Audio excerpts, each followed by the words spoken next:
வணக்கம். வைரமுத்துவின் 3ஆம் உலகப் போர். போன அத்தியாயத்தில் சின்ன பாண்டியிடம், உங்கள் தாய் தந்தையர் இருவருக்குள்ளும் பேச்சுவார்த்தை எதுவும் இல்லை போல இருக்கிறதே என்று எமிலி கேட்ட கேள்விக்கு, ஆம், 30 ஆண்டுகளுக்கு மேலாகிவிட்டது அவர்கள் இருவருக்கும் இடையில் இருந்த பேச்சுவார்த்தை. நானும் என் தங்கையும் பேச்சுவார்த்தை இல்லாமலே பிறந்தவர்கள் என்று ஒரு ஆச்சரியமான விடயத்தை கூறி நின்றான் சின்ன பாண்டி. வாருங்கள், அடுத்த அத்தியாயத்தில் என்ன நடக்கிறது என்று பார்ப்போம். அத்தியாயம் 24. கல்யாணமாகி 3 வருஷம் வரைக்கும் ஊரே கண்ணு வைக்கிற மாதிரி தான் இருந்துச்சு கருத்தமாயி சிட்டமா பொழப்பு தளப்பு. மம்பட்டியும் புடியும் மாதிரி ஒன்னு சேர்ந்து கெட்டியா ஒட்டிக்கிட்டாக 2 பேரும். வீடு தோட்டம், தோட்டம் வீடுங்கிறத தவிர வேற பொழப்பு இல்ல இவுகளுக்கு. வேலை வேற பொழப்பு வேற என்ன இருக்கு விவசாயிக்கு? வேலை தான் பொழப்பு, பொழப்பு தான் வேலை. விவசாயமும் ஒரு தவம் மாதிரி தான். உட்கார்ந்து தவம் பண்றான் ஞான யோகி, ஓடி ஓடி தவம் பண்றான் கர்மயோகி. வேலியோரமா கரணை தட்டி கிடந்த புறம்போக்கு நிலத்தை வாச்சாத்துல குத்தி குத்தி முன்ன போவாரு கருத்தமாயி. கொட்டும் மம்மட்டி எடுத்து புரட்டிக்கிட்டே பின்னுக்கு போவா சிட்டம்மா. பகல் பூரா வெயில்ல வெந்து களை எடுத்துட்டு ராத்திரியில உசுறு வத்தி போய் உறங்கி கிடக்கிற பொம்பளைய தட்டி எழுப்பி தோட்டத்துக்கு கூட்டிக்கிட்டு போய் நிலா வெளிச்சத்துல தண்ணி இறைப்பாரு. அவ விடிய விடிய தண்ணி கட்டுவா. முத்துமணிய வகுத்துல வச்சு அவ நிறமாசமா நிக்கையில நிலக்கோட்டை மல்லிகைப்பூவை தலை நிறைய வச்சு விட்டு கையில சீவீர்னு ஒரு தாள்ல சுத்தின பொட்டலத்தை கொடுத்து பிரிச்சு பாருன்னு சொன்னாரு. பார்த்தா அரப்பவன் தாலி. தாலியில கோர்த்து போட 2 கிராம்ல 2 குண்டு முத்து, காப்பவன் மூக்குத்தி. கண்ணு கலங்கிருச்சு சிட்டம்மாவுக்கு. மன்னிச்சிருடியாத்தா, உன் தாலியில இருக்கிற மஞ்ச கிழங்க மாத்தவே 2 வருஷம் ஆச்சு. இது தங்கம் இல்லடி, உன் நெஞ்ச தொட்டுக்கிட்டே இருக்கிற என் விரலு. தாலியில கிடந்த மஞ்ச கிழங்க கலட்டி சாமி படத்துக்கு கீழே வச்சுட்டு தங்கத்தை கோத்தாரு தாலி கைத்துல. மாமான்னு கத்தி மடார்னு அவரு மடியில விழுந்தவதான். அவ அழுக, இவரு அழுக, கட்டி புடிச்சு அழுது குமிக்குதுக 2 சீவனும். அடியே, புள்ளத்தாச்சி கண்ணீர் விடக்கூடாதுன்னு சொல்லுவாகடி. நீ சந்தோஷத்துலதான் அழுகுற, அழு, நல்லா அழு, ஆசதீர் அழு. இப்படி கண்ணீரும் கூட இனிச்சு கிடந்தது ஒரு காலம். எல்லாம் கிழங்குராணி அந்த ஊருக்கு வாளாவட்டியா வந்து சேரும் வரைதான். கிழங்குராணி மாதிரி ஒரு பிறவிய யாரும் பார்த்திருக்க மாட்டீங்க. பார்த்திருந்தா கடவாயில பால் ஊத்துற வரைக்கும் கண்ணை விட்டு போகாது அவ ரூபம். கொஞ்சம் எக்கி நின்னா 6 அடி இருப்பா அவ. பின்னி இருக்கிற சடை பின்முதுகு தாண்டி பிருஷ்ட பள்ளத்துல இறங்கி கெண்டக்கால உரசி குதிக்காலத்தோட இன்னும் கொஞ்சம் வசதி இல்லையேன்னு வருத்தப்படும். அகலமான உடம்பு அவளுக்கு. சுளகு மாதிரி முதுகு. அதுல ஒரு துளி இருட்டு ஒழுகி விழுந்த மாதிரி ஒரு மச்சம். விளைஞ்ச தேனை புளிஞ்சு வடிகட்டி வச்சு 2 நாளைக்கு பிறகு துறந்து பார்த்தா தெளிஞ்சு நிக்குமே, அப்படி ஒரு நிறம். எண்ணால 8 எழுதினா நடுவுல ஒடுங்கி நிக்குமா இல்லையா, அப்படி ஒரு இடுப்பு. விளைஞ்ச வெள்ள பாறைய வாழைத்தண்டு பதத்திற்கு வளவளன்னு செதுக்கி வச்ச மாதிரி 2 காலு. ஊம காதுல சொன்ன ரகசிய மாதிரி உள்ளடங்கி போன வயிறு. ஆம்பளையா இருந்தா அடங்கி பாருன்னு வாரவன் போறவனையெல்லாம் வம்புக்கு இழுக்கிற மார்பு. இளவாழை இளைய நெய்யில துடைச்சு வச்ச மாதிரி மினுமின்னு ஒரு கழுத்து. இந்த பொருத்தமான உடம்புக்கு திருத்தமான மூஞ்சி இது தாண்டான்னு பிரம்மனே வேட்டி போட்டு தாண்டுற மாதிரி செதுக்கி வச்ச முகம். ஒரே ஒரு குறை என்னன்னா, ஆம்பளைக மாதிரி அவளுக்கு மூக்குலையும் தாடையிலையும் நாடியிலையும் லேசா முடி முளைச்சு எட்டி எட்டி பார்க்கும். கிழங்குராணிங்கிறது அவ உடம்புக்கு வந்த பேரு இல்ல, காரண பேரு. 18 வயசு வரைக்கும் ராணி வயசுக்கு வரல. ஆமா, இலவங்கா எப்பப்ப பழுக்கிறது, இவ எங்க குத்த வைக்கிறதுன்னு ஊருள்ள எக்கு தப்பா பேசுறப்போ குத்த வச்சுட்டா ராணி. தாயில்லா பிள்ளைக்கு குடிசு கட்டி வச்சாக ரோட்டோரமா இருக்கிற வீட்டோரமா. அப்பத்தான் நடந்துச்சு அந்த சம்பவம். சக்கரவள்ளி கிழங்கு மூட்டைகளை ஏத்தி வத்தல குண்டுக்கு வண்டி கட்டி போறான் சவத்தையன். ராணி குத்த வச்ச குடிசு கடந்து போறப்போ கடக்குன்னு தெருவில தெரிச்சு விழுந்து போகுது ஒரு கிழங்கு சாக்கு. தெருவில நின்று போகுது வண்டி. பெருங்கொண்ட ஆம்பளைங்க 2 பேர் சேர்ந்தாதான் தூக்க முடியும் ஒரு சாக்க. கத்தி கத்தி பார்த்தான் சவத்தையன். ஒரு பய வரல. ஏண்டா ஏலே, ஆம்பளை இல்லாத ஊரா போச்சா அட்டணம் பட்டி? ஒத்தாசைக்கு ஆள் இல்லாதவன் தெருவுல நின்னு கத்துறான், யாரையும் காணோம். கொத்த வச்ச பொண்ணு குடிசு விட்டு படக்குன்னு வெளியே வந்தா. நொட்டாங்கால அடியில குத்திட்டு புரட்டினா மூட்டைய. 2 கையிலையும் உச்சினாப்புல தூக்கி கிழங்கு மூட்டைய வண்டியில எரிஞ்சிட்டு தண்ணி பாம்பு மாதிரி புழக்குன்னு குடிசுக்குள்ள ஓடி ஒளிஞ்சு உட்காந்துட்டா. வேடிக்கை பார்த்த ஊரு விரல மூக்கு மேல வச்சு நிக்குது. அன்னைக்கு இருந்து ராணி கிழங்கு ராணியா போனா. அமாவாசை இருட்டுல சுடுகாட்டு புளிய மரத்துல ஆணி அடிச்சு திரும்புற பொண்ணுக்கு 50 ரூபா. ஒருத்தியும் விரல பந்தயத்துக்கு. நான் அடிச்சிட்டு வாரேன்னா ராணி, இந்த ஆணியத்தான் அடிக்கணும், அப்பத்தான் அடையாளம் தெரியும். ஆணியும் கொடுத்து அனுப்புறாக. சொன்ன மாதிரியே ஆணி அடிச்சிட்டு வீட்டுல வந்து படுத்துட்டா ராணி. விடிஞ்சு எழும்பி கூப்பிட்டு போறா எல்லாரையும். அதே மாதிரி ஆணிக 5-6 இருக்கு அங்க. அதுல நீ அடிச்ச ஆணி எதுன்னு எப்படி நம்புறது? இந்த சிவப்பு துணி கட்டி இருக்குல்ல, அதான் நான் அடிச்ச ஆணி. 2-3 சோப்பு துணி இருக்கு, அதுல எதுவும் சோப்பு துணின்னு எப்படி நம்புறது?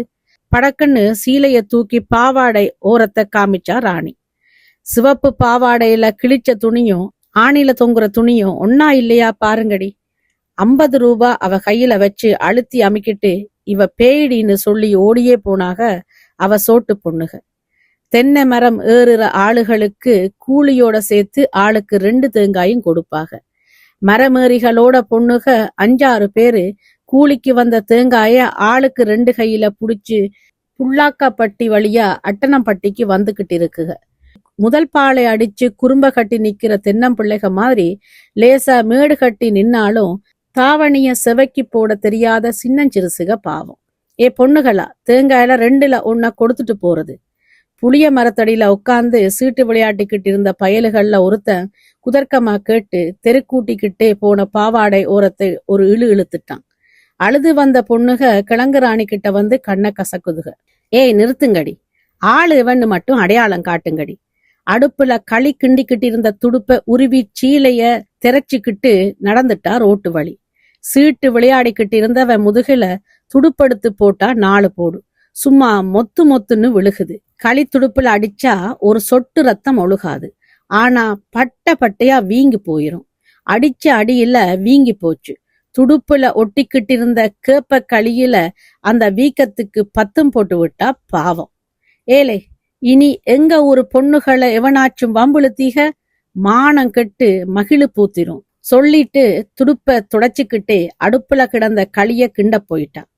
அதென்னமோ தெரியல, ராணிக்கு ஆம்பளைகளை கண்டால ஒவ்வல. அவ மேல யாரும் சுண்டு விரல் வச்சிட முடியாது. அவ நடந்து போனா அவ நிழல மிதிக்காம ஆம்பளைக 2 அடி தள்ளித்தான் போவானுக. எவனாச்சும் கெட்ட எண்ணத்தோட கிட்ட வந்தான்னா வெடப்பயல இளவட்ட கல்ல தூக்கி தோளுக்கு பின்னால எரியிற மாதிரி எரிஞ்சிட்டு போயிருவா. இப்படியெல்லாம் திமிரு பிடிச்ச அலைய வேணா ராணி. ஒரு கல்யாணம் காட்சின்னா நாளைக்கு ஒரு ஆம்பளைக்கு நீ கழுத்து நீட்டித்தானே ஆகணும். ஊர்கிழவி எவளாச்சும் இப்படி சொன்னா மூக்கு மேல கோவம் முட்டிக்கிட்டு நிக்கும் ராணிக்கு. போடி போடி பொசக்கட்ட கிழவி, ஒரு ஆம்பளையாவது என்ன ஏறி மேயிறதாவது. என்ன பொண்ணு கேட்டு வந்தா உன்னை கட்டி வைக்கிறேன் போ. அம்மா ராணி, அப்பனுக்கு வயசாயிருச்சு. உன்னைய ஒருத்தன் கையில புடிச்சு குடுத்துட்டா கண்ணை மூடிடுவேன். நீ மட்டும் மாட்டேன்னு சொல்லிட்ட முறப்பாங்காட்டு மலை மேல ஏறி மறுபக்கம் குதிச்சு காணாம பொணமா போயிருவேன். அப்ப உசிர காப்பாத்து தாயி. மாட்டேன்னு மனசுல வச்சுக்கிட்டு சரின்னு உதட்டுல சொல்லிட்டான். சோழ வந்தான்ல கட்டி கொடுத்தாக ராணிய. அலங்கநல்லூர் சல்லிக்கட்டு மாடு புடிக்கிறவன் தான் மாப்பிள்ள. பேரு கொம்புராமன். 7 நாள்ல அவனை தூக்கி எறிஞ்சிட்டு ஊருக்கு ஓடி வந்துட்டா ராணி. அலங்காநல்லூர் காளைய அடக்கினவனுக்கு அட்டணம்பட்டி பசுவை அடக்க முடியல பாவம். ஏண்டா பொம்பளை அடக்க முடியாத பொண்டுகனா நீன்னு ஊரே அவனை காரி துப்புது. வாளா வெட்டியா வந்தவ ஒரு கவலையும் இல்லாமல் ஊர் சுத்திக்கிட்டே திரியிறா. பொம்பளை பிள்ளைக கூட தோப்பு துறவு போறது, ஆம்பளைகளை லந்து ரகளை பண்றதுமா போகுது அவ புழப்பு. யார வம்புக்கு இழுத்தாலும் அவ தான் ஜெயிக்கணும். அதுதான் அவளுக்கு ஒரே குறி. ஒரு நாளைக்கு ஒரு ஆம்பளையாவது அவகிட்ட மூக்கு அறுபடாம போறதில்ல. கடைசியா மாட்டினவரு கருத்தமாயி. மத்தியான வெயில்ல வத்தி போன கிளத்துல கருத்தமாயி தண்ணி இறைச்சிக்கிட்டு இருந்தப்ப சேரும் சகதியுமா சாலோட வந்துருச்சுக 2-3 விரால் மீனுக. மத்தியான கஞ்சி கொண்டு வாரேன்னா சிட்டம்மா. அதுக்கு முன்ன விரால் மீன் கொண்டு போய் வீட்டுல கொடுத்துடலாமுன்னு கமலைய கலட்டி விட்டாரு. விளைஞ்ச கோரையை எடுத்து செவுகளுக்கு கீழே குத்தி கோத்து விரால் மீனுக கைப்படாம கோரையில மட்டும் விரல் சேர்த்து கொண்டு வந்துகிட்டு இருக்காரு வீட்டுக்கு. புளியந்தோப்பு வைக்கப்படப்புல கண்ணுக்கிட்டிக்கு வைக்க உருவிக்கிட்டு இருக்கா கிழங்குராணி. வாய் நிறைய வெத்தலை போட்டு கத கதன்னு மின்னுக்கிட்டு இருக்கா. வழியோட போற ஆளை இப்ப வம்புக்கு இழுக்கிறா. ஏ மாமு, என்னாது அது கையில புடிச்சிட்டு போறது? மீனு. ஊர்ன வெத்தலை எச்சிய ஒரு ஓரமா துப்பி போட்டு கேக்குறா. விரல் படாம விரால் மீனு கொண்டு போற மாமு, நாக்கு படாம என் நாக்குல வெத்தலை எடுப்பீங்களா? வேணாமடியாத்தா, உன் விவகாரத்துக்கு நான் வரல. தோத்து போனேன்னு சொல்லு, உன்னைய விட்டுறேன். ஆமாடி அம்மா, தோத்துதான் போனேன். பொட்டச்சிக்கிட்ட தோத்த ஆளுக்கு வெட்டருவா மீசைதுக்கு? எனக்கு சந்தேகமா இருக்கு. என்ன சந்தேகம்? சிட்டம்மா பெத்த பிள்ளை உனக்குத்தான் பிறந்தான்னு சுருன்னு சுட்டிருச்சு கருத்தமாயிக்கு. இவ திமிர அடக்காம போறதா? சொல்லடி சொரட்டச்சிருக்கி, என்னாடி உன் ஒப்பந்தம்? அப்படி வா வலிக்கு. நான் போட்ட வெத்தலைய நான் திரட்டி வைப்பேன் என் உள்நாக்குல. என் நாக்குல உன் நாக்குப்படாம உன் நாக்கால நீ எடுக்கணும். வாயத்தொரடி. வைக்கப்படப்புல அவளை சாச்சிக்கிட்டு அவளை மிசுங்க விடாம 2 பக்கமும் 2 கைய வச்சு அணவு கட்டிக்கிட்டு அவ நாக்குல திரட்டி வச்ச வெத்தலை உருண்டைய தன் வாய்க்கு இடம் மாத்துற வேலைய கண்ணும் கருத்துமா செஞ்சுக்கிட்டு இருக்காரு கருத்தமாயி. நாக்குல நாக்குப்படாம நுனி நாக்குல தள்ளி வாராரு வெத்தலை உருண்டைய. இந்தா வருது வந்துருச்சு. கடைசியா ஒரு தள்ளு தள்ளினா அது அவ வாய் விட்டு இவரு வாய் வந்து விழுந்துடும். வெளியே வந்து விழுகிற வெத்தலைய தன் நாக்குல ஏந்திரத்துக்கு பயந்து பந்தோபஸ்து பண்ணிக்கிட்டு இருக்காரு. இந்த கள்ள கழுத கடைசியில நாக்க உள்ள இழுக்காம இருக்கணுமே. அத பேசவும் முடியாது. இப்ப உன்னை செஞ்சுட்டு வச்சுக்கிறேன்டி. நாக்கு நுனி கடைசி தள்ளுறப்ப தடால்னு ஒரு சத்தம் கேக்குது. இடுப்புல இருந்த பிள்ளைய தரையில இறக்கி தள்ளிட்டு படான்னு கஞ்சி சட்டியில கல்லு மேல வீசிட்டு இறங்கி ஆடுற பொம்பளையா வெறி எடுத்து நிக்கிறா சிட்டம்மா. ஏண்டி எடுபட்ட சிரிக்கி, எத்தனை நாள் நடக்குது இந்த கூத்து? இதுக்காகத்தான் கட்டின புருஷனை விட்டுட்டு கள்ள புருஷனை தேடி வந்தியா? நீ விளங்க மாட்டாடி, அடிமாண்டு போயிருவ. கருத்தம்மாயும் கிழங்குராணியும் படின்னு விலகி பேச்சு வராம பித்து பிடிச்சு நிக்கிறாங்க. ஐயா, என் புருஷா, உன்னைய ஏகபத்தினி ராமன் நினைச்சம் பாரு. என் புத்திய செருப்பில் அடிக்கணும். ஏ சிட்டம்மா, என்னைய பேச விடு. பேசாத ஐயா, பேசாத. உனக்குத்தான் நான் பிள்ளை பெத்தேங்கிறது உண்மையானா என் சீவனத்து செம்மன் முடிகிற வரைக்கும் பேசாத. நானும் உங்கூட பேச மாட்டேன். தரையில கிடந்த விரால் மீனை ஒரு கையில புடிச்சுக்கிட்டு கல்லில சிந்தி விழுந்த பருக்கைய பொறுக்கி தின்னுக்கிட்டு இருந்த சின்ன பையன் முத்துமணிய ஓங்கி முதுகுல ஒரு அடி அடிச்சு இழுத்து இடுப்புல வச்சு புறப்பட்டு போயிட்டா. பேச மாட்டேங்கிறது தான் அவ பேசின கடைசி வார்த்தை. அந்த சம்பவம் முடிஞ்ச 10ஆம் நாள் நடந்ததுதான் பயங்கரம். உள்ளூர்ல ஏச்சு பேச்சு பொறுக்க முடியாத கொம்பு ராமன் 2 முரட்டு திருநங்கைகளை கூட்டிக்கிட்டு ஒரு ராத்திரியில அட்டனப்பட்டிக்குள்ள புகுந்து பொண்டாட்டி விட்டு கதவை தட்டினான். அவ கதவை துறந்ததும் பொசுக்குன்னு புகுந்துட்டாங்க 3 பேரும். அப்பனை தூக்கி திண்ணையில எரிஞ்சாக. 2 முரட்டு திருநங்கைகளும் கிழங்குராணி கையையும் காலையும் அமுக்கி மிசுங்க விடாம இறுக்கி பிடிச்சது மட்டும்தான் தெரியும். அப்புறம் சாத்திருச்சு கதவு. விடிஞ்சு திறந்து பார்த்தா தன் நீளமான கூந்தல் முடியில தன் கழுத்தை தானே சுத்தி தூக்குல தொங்குறா கிழங்குராணி. புருஷன் கெடுத்துட்டான்னு புணமா போயிட்டா பாவி மக. ஊரே வேடிக்கை பாக்குது. ஒரு ஆளும் இறந்து போனவளை இறக்கல. கடைசியா ஓடி வராரு கருத்தமாயி. வெத்தலை விளையாட்டு காமிச்ச நாக்கும் அவளை மாதிரியே தொங்கிட்டு இருக்குது. கருத்தமாயி ஒருத்தரா புணத்தை இறக்கினாரு. அவருதான் எரிக்கவும் எரிச்சாரு. சிட்டம்மாளுக்கு இருந்த அரகுர சந்தேகமும் அதுல தீந்துச்சு. இந்த ஆளு அவளை வச்சிருக்காம இருந்தா இத்தனை சாயங்கியம் பண்ணிருப்பாரா? முடிச்சுல தண்ணி விழுந்த மாதிரி அவ முடிவு இறுக்கி போச்சு. இன்னைக்கு வரைக்கும் பேசாம.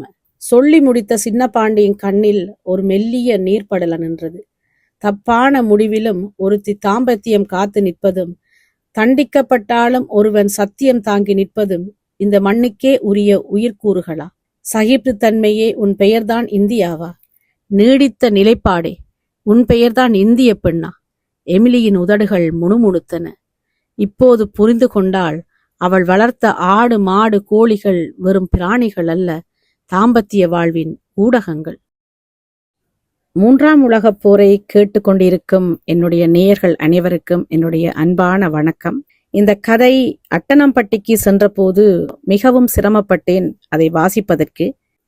ஈழத்தில் யாழ்ப்பாண மண்ணில் பிறந்தவள் நான். யாழ்ப்பாண தமிழ்தான் எனக்கு பேச தெரியும். சிறுவயதிலேயே பிரான்ஸ் நாட்டுக்கு வந்தபடியால் யாழ்ப்பாண தமிழின் வாசம் என்னை விட்டு கொஞ்சம் மறைந்து சென்று விட்டிருக்கிறது. இப்பொழுது பலதர தமிழை என்னால் வாசிக்க முடிகிறது. பேச யாழ்ப்பாண தமிழைத்தான் பயன்படுத்தி கொண்டிருக்கிறேன். இருந்த போதும் அட்டனம்பட்டி தமிழோடு என்னால் போட்டி போட முடியவில்லை. மிக சிரமப்பட்டுத்தான் இதை வாசித்து முடித்தேன். உங்களுக்கு என் வாசிப்பு பிடிக்கும் என்ற நம்பிக்கையோடு தொடர்ந்து வாசிக்கிறேன். உங்கள் கருத்தை என்னோடு பகிர்ந்து கொண்டால் எனக்கு உதவியாக இருக்கும்.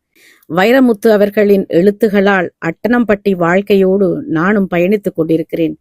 நீங்களும் என்னோடு பயணிப்பீர்கள் என்ற நம்பிக்கையோடு. வணக்கம்.